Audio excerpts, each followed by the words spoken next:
नमस्कार, मैं हूं लक्ष्मी उपाध्याय। आपका बहुत स्वागत है हमारे खास कार्यक्रम कैसे मनाएं रक्षाबंधन में। भाई बहन का सबसे बड़ा त्योहार है रक्षाबंधन और इस दिन बहनें अपने भाई की सुख, समृद्धि और लंबी आयु के लिए उसका टीका करती हैं और कलाई पर राखी बांधती हैं। लेकिन इस बार रक्षाबंधन पर्व भद्रा की वजह से चर्चा में है।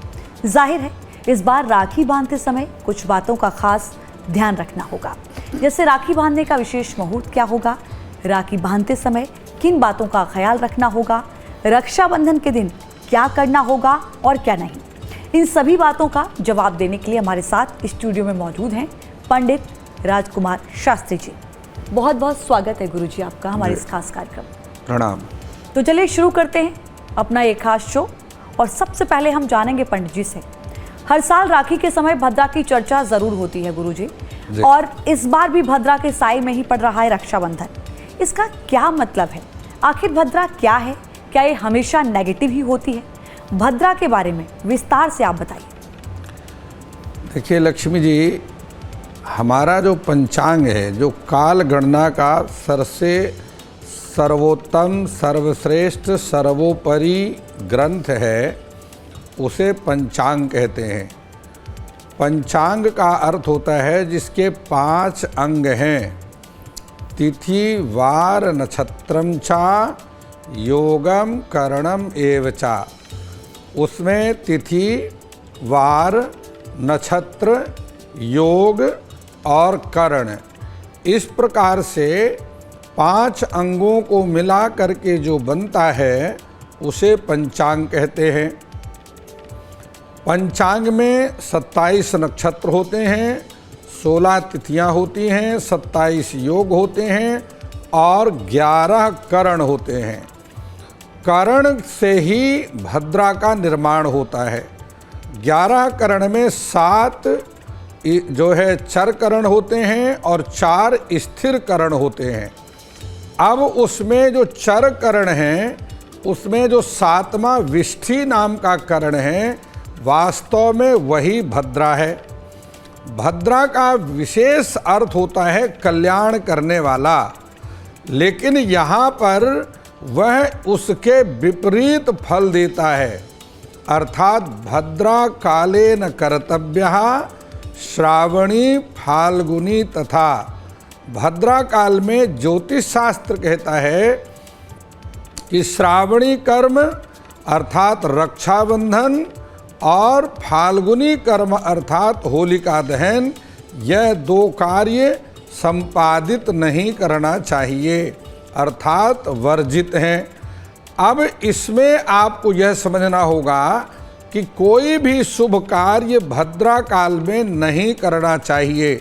यदि आपको यात्रा करना है वह भी वर्जित है, लेकिन इसके साथ ही तंत्र से जुड़े हुए कार्य या राजनीतिक सफलता के लिए, कोर्ट कानून इत्यादि कार्रवाई के लिए, केस करने के लिए, अदालती कर्म यदि आप भद्रा काल में करते हैं तो उसमें सफलता के पूरे चांस बन जाते हैं। यहाँ पर ये अर्थ हुआ कि भद्रा भगवान सूर्य देव की पुत्री है, अर्थात यम देवता और शनि देव की बहन है। और भद्रा का स्वभाव भी अपने भाई यम देवता अर्थात शनि देव की तरह ही अत्यंत क्रूर है। भद्रा के इस स्वभाव के कारण ही प्रजापति ब्रह्मा जी ने भद्रा का स्थान विष्ठि नामक करण में काल गणना के पंचांग में दे दिया। इसलिए बुद्धिमान व्यक्ति को चाहिए कि वह भद्रा काल में कोई भी शुभ कार्य ना करे। जहाँ पर देखिए रक्षाबंधन की बात है लक्ष्मी जी, वहाँ पर आपको बतलाता हूँ कि शूर्पणखा रावण के बहिनी, दुष्ट हृदय दारुण अति दहिनी। लंकाधिपति रावण की बहन का नाम शूर्पणखा है। शूर्पणखा ने भद्रा काल में अपने भाई को राखी बांध दिया। परिणाम ये हुआ कि दूसरी राखी रावण को नहीं मिली, अर्थात अत्यंत हानिकारक काल होता है। जिसको भद्राकाल कहते हैं। इसलिए बुद्धिमान व्यक्ति को भूल करके भी भद्राकाल में कोई कार्य नहीं करना चाहिए। तो भद्राकाल में कोई भी शुभ कार्य नहीं होता है, जैसा कि आपने जाना। आगे हम ये भी जानेंगे कि कितने समय तक के लिए रहेगा, किस समय राखी बांधनी चाहिए, राखी के दिन चूंकि भद्रा पड़ रही है तो इस दिन मुहूर्त का भी खास ध्यान रखना बेहद ज़रूरी हो जाता है। ऐसे में इस बार राखी बांधने का शुभ मुहूर्त क्या होगा गुरुजी? जी देखिए, शास्त्र में ज्योतिष में एक श्लोक है कि मेष मकर वृष कर्कट स्वर्गे कन्या मिथुन तुला धनुनागे स्वर्गे भद्रा शुभम कार्यः पाताले चा धनागमः मृत्युलोके यदा भद्रा सर्व कार्य विनाशिनी। पाताल लोक में भद्रा होने के कारण यदि कोई बहन भद्रा काल में अपने भाई को राखी बांधती है तो वह धन के लिए हानिकारक रहेगी। इस बात को ध्यान रखना है। इस वर्ष पाताल लोक में भद्रा है। मृत्यु लोक की जो भद्रा है वह सर्वाधिक हानिकारक होती है और वह मृत्यु कारक भी होती है। मृत्यु लोके यदा भद्रा सर्व कार्य विनाशिनी। मृत्यु लोक की भद्रा भाई के भाग्योदय में बाधक बन जाती है और पूरे वर्ष उसके कोई भी कार्य पूरे नहीं होते। इसलिए बहन को चाहिए कि वह भाई को भद्रा काल में रक्षाबंधन ना करे। इस वर्ष की जब हम बात करते हैं दोपहर के 1:30 बजे अर्थात 1:30 तक भद्रा का साया रहेगा। इसलिए इस वर्ष रक्षाबंधन के लिए बहन 1:31 के बाद ही भाई की कलाई पर रक्षा बांधे। इसी में भाई का कल्याण होगा। तो शुभ मुहूर्त में ही आपको अपने भाई की कलाई पर राखी बांधनी है, लेकिन कई बार हम कुछ नियमों से अनजान रहते हैं। हर पर्व की तरह रक्षाबंधन के भी कुछ नियम हैं, जैसे तिलक करने का सही तरीका क्या है, भाई को राखी बांधते समय किस दिशा में बैठें, राखी किस हाथ में बांधें। आचार्य जी, रक्षाबंधन के सारे नियम विस्तार से जरा समझाइए। देखिए, इस दिन किन बातों का विशेष तौर पर ध्यान रखना चाहिए, अब मैं आपको लक्ष्मी जी वो बतलाता हूँ। सर्वप्रथम यह ध्यान रखना है, क्योंकि हमारे वास्तुशास्त्र में दिशाओं का बहुत महत्व है। जिस प्रकार ज्योतिष में कुंडली में ग्रहों की गणना की जाती है, उसी प्रकार से वास्तुशास्त्र भी दिशाओं के आधार पर फलीभूत होता है। इसलिए जब भाई अपनी बहन से अपने हाथ में रक्षा सूत्र बंधवाते हैं, उस समय ध्यान रखें कि भाई का मुख पूर्व दिशा में होना चाहिए और बहन का मुख उत्तर दिशा में होना चाहिए, क्योंकि भगवान सूर्य और भगवान कुबेर की यह दोनों दिशाएं हैं और सबसे अधिक सकारात्मक ऊर्जा उत्तर दिशा, ईशान कोण और पूर्व दिशा से ही आती है, जो कि अत्यंत कल्याण करने वाली होती है। इसलिए इस बात को विशेष ध्यान रखना चाहिए। रक्षाबंधन करने से पहले भगवती गौरी का पूजन, भगवान गणपति का पूजन, नवग्रह देवताओं का पूजन करना चाहिए और उसके उपरांत महामृत्युंजय मंत्र का उच्चारण करते हुए बहन अपने भाई की कलाई में राखी बांधे। यदि भाई विवाहित है तो यह ध्यान रखें कि भाई की कलाई में राखी बांधने के बाद अपनी भाभी की कलाई में भी राखी बांधे, क्योंकि दोनों के सुखमय दाम्पत्य से ही दोनों का जीवन कल्याण की ओर अग्रसर होगा। तो आपने जाना कि अगर भाई की शादी हो चुकी है तो भाभी को भी आपको राखी बांधनी है। कई बार ऐसा होता है, हम देखते हैं। और इसके बाद बेहद ज़रूरी हो जाता है कि जब हम भाई को तिलक करते हैं तो गुरुजी क्या सही तरीका क्या होता है? कई बार लोगों को नहीं पता होता है, हम कई बार उंगली से तिलक कर देते हैं, अंगूठे से ऊपर की तरफ करते हैं। सही तरीका क्या है? लक्ष्मी जी, आपने ये बहुत महत्वपूर्ण प्रश्न किया है। क्योंकि हमारे हाथ की जो ये 5 अंगुलियां हैं इनका विशेष महत्व है और जितने भी शुभ कार्य अशुभ कर्म होते हैं इसलिए हम कराग्रे वसते लक्ष्मी कर मध्ये च सरस्वती करमूले तो गोविंद प्रभाते कर दर्शनम। इसलिए हम प्रातः काल उठ करके सबसे पहले अपने हाथ का दर्शन करते हैं। हाथ का दर्शन करने का मतलब शास्त्रीय यद्यपि श्लोक का अर्थ तो ये है कि हस्त के अग्रभाग में कराग्रे वस्ते लक्ष्मी का निवास है और कर मध्य सरस्वती मध्य भाग में देवी सरस्वती का निवास होता है। कर मूले तो गोविंद प्रभाते कर दर्शनम, कर के मध्य में हस्त के मूल भाग में भगवान गोविंद का जो है स्थान है, इसलिए हम अपने हस्त का दर्शन करते हैं प्रातःकाल। लेकिन इसका दूसरा अर्थ यह भी है कि जब हम प्रातःकाल उठते हैं तो अपने दोनों हाथों का दर्शन करके परमात्मा से प्रार्थना करते हैं कि आज मेरे इन हाथों के द्वारा किसी का बुरा ना हो, इसलिए हाथों का दर्शन किया जाता है। हाथ की उंगलियों में सभी ग्रहों का निवास है। अंगूठे में शुक्र ग्रह का निवास होता है। तर्जनी ये बृहस्पति की अंगुली है। मध्यमा में भगवान शनिदेव निवास करते हैं। अनामिका यह जो भगवान सूर्य देव की अंगुली है और सबसे छोटी अंगुली में बुध ग्रह का निवास होता है। इसके अतिरिक्त हाथ में चक्र भी हैं, रेखाएं भी हैं और इसके अतिरिक्त जो कुछ रेखाएं हैं इनको काटने वाली भाग्य रेखा है, हृदय रेखा है, आयु रेखा है। ये पूरा जो अंड पिंड ब्रह्मांड जितना किस्मत है, भाग्य है, वो हाथों में ही है।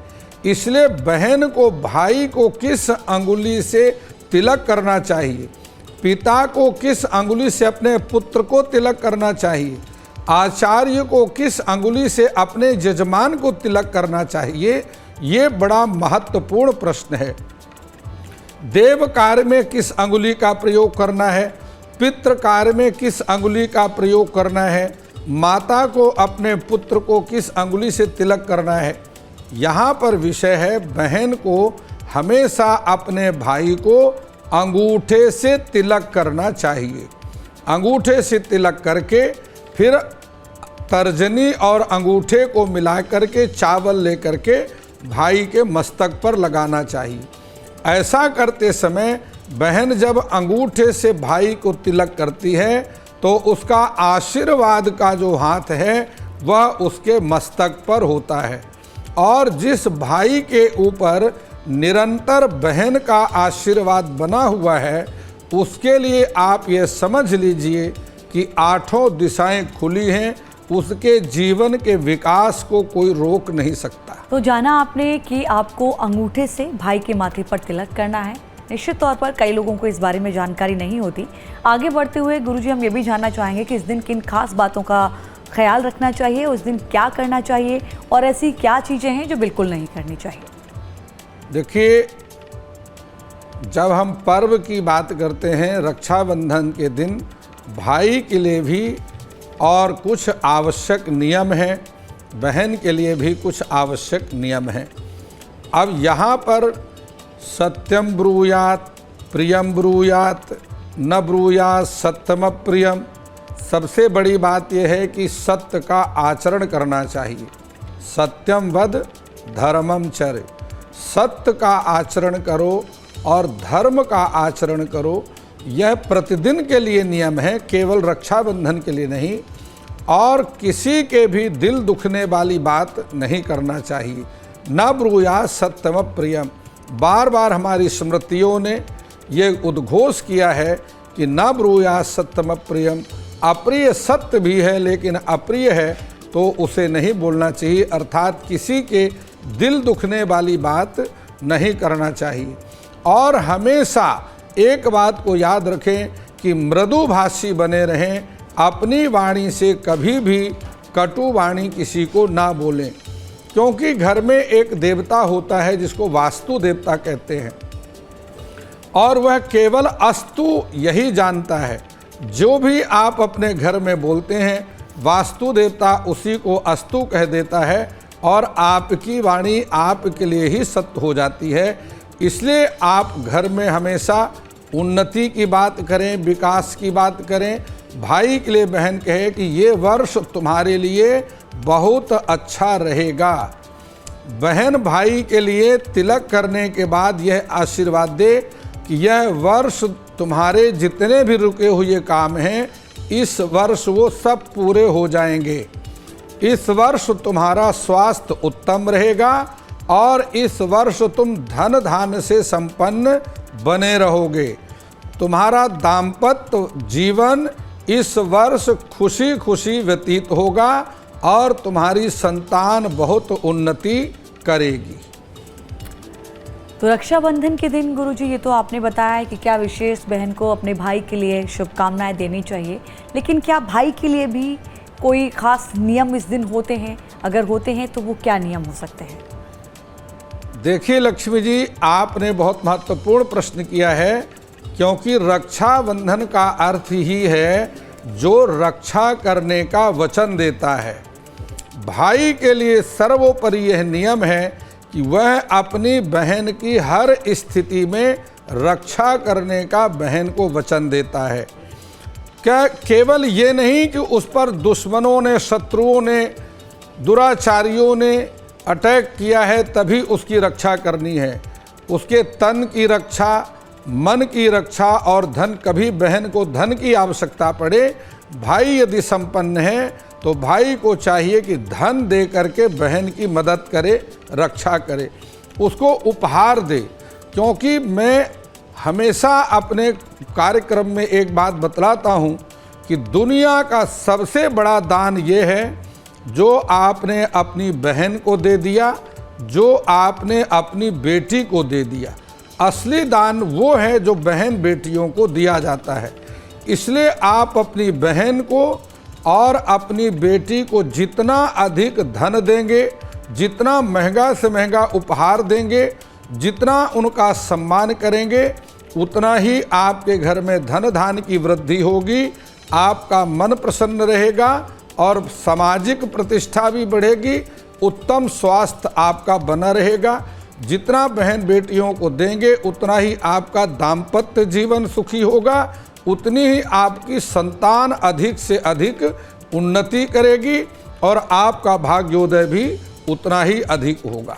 और आगे बढ़ते हुए अब हम राशि के बारे में बात करेंगे। गुरुजी, अब हमें राशि के अनुसार बताएं कि किस राशि के भाई के लिए बहनें किस तरह की राखी खरीदें और किस राशि की बहन को भाई उपहार में क्या दें। हम राशियों की बात करते हैं तो ये पूरा अंड पिंड ब्रह्मांड 360 अंशों में विभाजित है और ये 360 अंश 12 राशियों में विभाजित हैं और ये 12 राशियों के नवग्रह अधिपति होते हैं। नवग्रहों की बात तो ना कहें, अपितु 7 ही ग्रह हैं जो कि 12 राशियों के स्वामी हैं। जो जिस राशि का स्वामी ग्रह है उसी के रंग का चयन करना चाहिए। यदि हम मेष राशि की बात करते हैं, यदि आपके भाई की राशि मेष है तो बहन को चाहिए कि अपने भाई को लाल रंग की रक्षाबंधन करे। जब हम वृष राशि की बात करते हैं तो वृष राशि का स्वामी चूंकि शुक्र है और शुक्र का रंग सफ़ेद है, इसलिए सफ़ेद तो शास्त्र में इतना उचित नहीं माना गया रक्षाबंधन के लिए। तो वहाँ पर चाहिए कि उस सफ़ेद रंग में थोड़ी हल्दी लगा करके और वो सफ़ेद रंग की रक्षाबंधन वृष राशि के भाई को बांधें।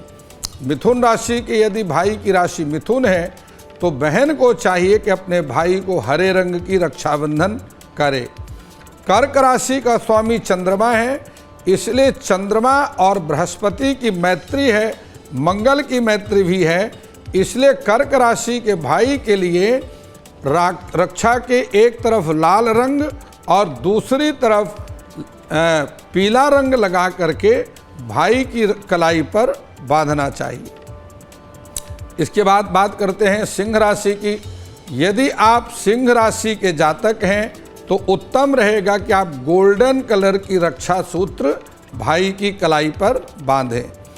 कन्या राशि के भाई को चाहिए कि वह हरे रंग की रक्षा अपनी कलाई पर बहन के द्वारा बंधवाए, और तुला राशि के जातक को चाहिए कि वह सफ़ेद रंग की रक्षा सूत्र और उसमें काला तिलक लगा करके अपनी कलाई पर बंधवाए।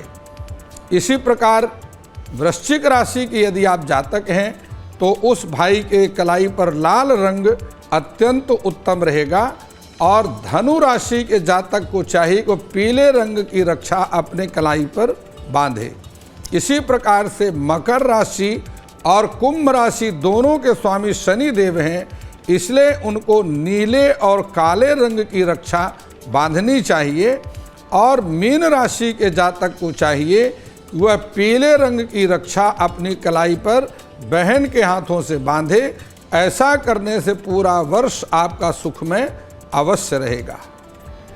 तो ये तो आपने जाना राशिवार कि किस राशि की बहन को अपने राशि के हिसाब से अपने भाई की कलाई पर किस रंग की राखी बांधनी है। गुरुजी, हमने रक्षाबंधन की ऐतिहासिक कहानियां बहुत सुनी हैं, लेकिन धर्म ग्रंथों में रक्षा सूत्र की क्या कहानी है, जरा वो भी समझा दीजिए। यह आपने बहुत महत्वपूर्ण प्रश्न किया है। देखिए, वास्तव में जो रक्षाबंधन है ये भाई और बहन का त्यौहार बाद में बना। इसकी जो कथा है, इस रक्षाबंधन की जो उत्पत्ति है, उसकी कथा मैं आपके चैनल के माध्यम से आपके दर्शकों को बताता हूँ। एक बार पृथ्वी लोक में देव दानव युद्ध हुआ। देवताओं के पक्ष से देवराज इंद्र स्वयं सेना की सुरक्षा संभाल रहे थे। दानव शक्ति संपन्न थे, वह अधिक शक्तिशाली थे। देवता बुद्धि में अधिक अग्रगणी थे। इस प्रकार युद्ध कई वर्षों तक चलता रहा। युद्ध समाप्त नहीं हुआ। एक दिन युद्ध भूमि में जाते समय देवराज इंद्र को उनकी पत्नी शची ने चिंतित रूप में देखा और एक धागा बना करके अपने पति अर्थात देवराज इंद्र को दिया। और धर्मपत्नी शची ने कहा कि ये धागा आप किसी वैदिक ब्राह्मण जो ज्योतिर्विद भी हो, ज्योतिष विद्या पर विशारद हो, ऐसे किसी ब्राह्मण पंडित से अपने दाहिने कलाई पर बंधवा लीजिएगा। हे राजन, इससे आपकी युद्ध में विजय अवश्य होगी। देवराज इंद्र ने ऐसा ही किया। श्रीमान देवराज इंद्र ने वैदिक ब्राह्मण जो कि अत्यंत प्रकांड ज्योतिर्विद भी थे, उनके हाथों से अपनी कलाई पर वेद मंत्र का उच्चारण करते हुए और अपनी दाहिनी कलाई पर उस रक्षा सूत्र को बंधवा लिया। उस रक्षा सूत्र के बांधने का परिणाम यह हुआ कि देवराज की विजय उन दैत्य सेना पर पूरी तरह से हुई, और तभी से यह रक्षाबंधन का पर्व मनाया जाने लगा। कालांतर में इसकी स्थिति में परिवर्तन हुआ और वह पीला सूत जो स्त्री के सौभाग्य की रक्षा का प्रतीक था, वह भाई बहन के पवित्र प्रेम बंधन के रूप में बदल गया। यह रक्षा बंधन का त्यौहार जीवन में सफलता का महामंत्र है और सभी को सभी संप्रदायों से उठ करके हर्षोल्लास पूर्वक इस रक्षाबंधन का त्यौहार मनाना चाहिए। तो आपने जाना शास्त्रों के मुताबिक किस तरीके से रक्षाबंधन पर्व की शुरुआत हुई और कैसे आज हम देखते हैं कि पूरे देश में इस त्यौहार को बड़े ही धूमधाम के साथ मनाया जाता है। रक्षाबंधन के दिन का कोई विशेष मंत्र भी होता है क्या गुरुजी? देखिए, आज मैं आपके चैनल के माध्यम से लक्ष्मी जी ऐसा एक मंत्र दे रहा हूं आपके दर्शकों के लिए जो पूरे वर्ष उनका कल्याण करने वाला होगा। रक्षा बांधते समय यह ध्यान रखें कि अपनी बहन से भी रक्षा बंधवाएं। और प्राचीन समय में ऐसा होता था कि कुल पुरोहित अपने यजमान के घर स्वयं रक्षा सूत्र लेकर के जाते थे और यजमान के घर घर जा कर के रक्षा बांधते थे और यजमान के कल्याण की कामना करते थे। उसका मंत्र है जो जिस मंत्र के द्वारा आचार्य पुरोहित कुल गुरु अपने शिष्य को मंत्र के माध्यम से रक्षा बांधते हैं, वह मंत्र आपको मैं बतलाता हूँ। ओम एन वध्यो बलि राजा दानवेंद्रो महाबला तेन त्वाम प्रतिवघ्नामि रक्षे मांचल मांचल। यह उस समय का मंत्र है जिस समय भगवान वामन को और भगवान श्री हरि नारायण ने यज्ञशाला में आकर के दान की आपूर्ति के अभाव में बंधन कर लिया था, और देवराज बलि की पत्नी के प्रार्थना करने पर भगवान ने सारे बंधनों से देवराज बलि को मुक्त कर दिया। इस मंत्र का उच्चारण करके जो बहन अपने भाई को रक्षा बांधती है, या जो कुल पुरोहित कुल गुरु आचार्य अपने यजमान को रक्षा बांधते हैं, उसके जीवन के सारे बंधन खुल जाते हैं। जिस प्रकार भगवान वामन ने राजा बलि के सारे बंधनों से मुक्त कर दिया था। और आगे गुरुजी हम ये भी जानना चाहेंगे कि क्या इस दिन कुछ ऐसे खास उपाय का विधान है ताकि बहन वो उपाय करे और भाई की जीवन में काफ़ी तरक्की हो? देखिए, भाई को धन संपत्ति की कभी कमी ना हो, इसके लिए सबसे बड़ा उपाय है कि यदि भाई कहीं आर्थिक रूप से परेशान है और बहन चाहती है कि मेरे भाई का आर्थिक रूप से कल्याण हो, तो उसे ऋग्वेद में वर्णित श्री सूक्तम का पाठ अवश्य करना चाहिए। यदि भाई का कहीं धन रुक गया है और वह वापस नहीं मिल रहा, जिससे भाई की आर्थिक स्थिति खराब हो रही है, तो बहन को चाहिए कि अपने भाई के कल्याण के लिए कनकधारा स्तोत्र का पाठ करे, और कनकधारा स्तोत्र का पाठ करके भगवती लक्ष्मी का श्री यंत्र में घी से अभिषेक करे।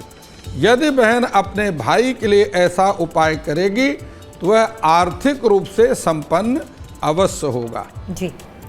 अब हम बात करते हैं कि यदि किसी भाई का स्वास्थ्य ठीक नहीं है, तो उत्तम स्वास्थ्य लाभ प्राप्त करने के लिए बहन को चाहिए कि अपने भाई के लिए महामृत्युंजय मंत्र का जाप करे, अथवा महामृत्युंजय स्तोत्र का या महामृत्युंजय कवच का पाठ करे, और भगवान शंकर का अभिषेक करे।